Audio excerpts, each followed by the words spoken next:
Yehovah Eloheinu Zvaot, Kadosh, Kadosh, Kadosh. Please fill me and lead me and cover me with your Ruach HaKodesh, that I may speak your written words with boldness to those who listen. I ask all these things in Yeshua HaMashiach's name. Amen. We'll start with the Shema. Listen and obey. Children of Yehovah, pay careful attention and respond. Yehovah is our power and authority. Yehovah works in unity with himself, and you shall act upon your love to Yehovah with your power and authority, with your thoughts in mind, with your entire body, with all the muchness that you have. Yod, He, Vav, He. Hand, behold, nail, behold. Judges chapter 12. The men of Ephraim assembled, crossed into Zaphon, and said to Jephthah, "Why didn't you call us to go with you when you went over to fight the people of Ammon? We're ready to burn down your house with you in it." Jephthah answered, "When my people and I were in a serious dispute with the people of Ammon, I called you, and you didn't rescue me from their power. When I saw that you weren't rescuing me, I put my life in my own hands and went over to attack the people of Ammon, and Yehovah gave them over into my power. So why have you come up today to fight me?" Then Jephthah gathered together all the men of Gilead and fought with Ephraim. And the men of Gilead defeated Ephraim, because they were saying, "You Gilead men who live in Ephraim and Manasseh have deserted Ephraim." The men of Gilead cut off Ephraim and from the crossing over the Jordan. And whenever anyone from Ephraim tried to escape and said, "Let me go across," the men of Gilead would ask him, "Are you from Ephraim?" And if he said no, they would tell him to say shibboleth.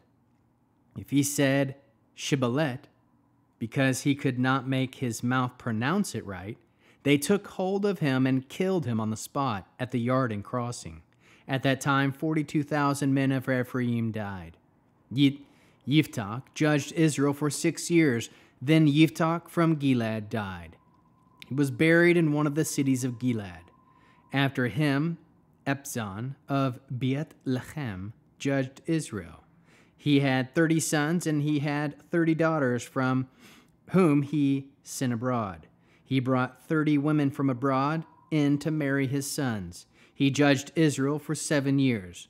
Then Ibzan died and was buried in Beth-Lechem. After him, Elon from Zebulun judged Israel. He judged Israel for 10 years.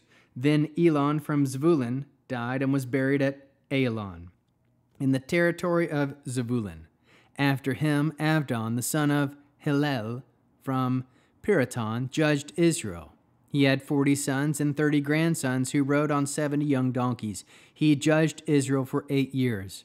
Then Avdon, the son of Hillel from Piraton, died and was buried at Piraton in the territory of Ephraim in the Amalek hills.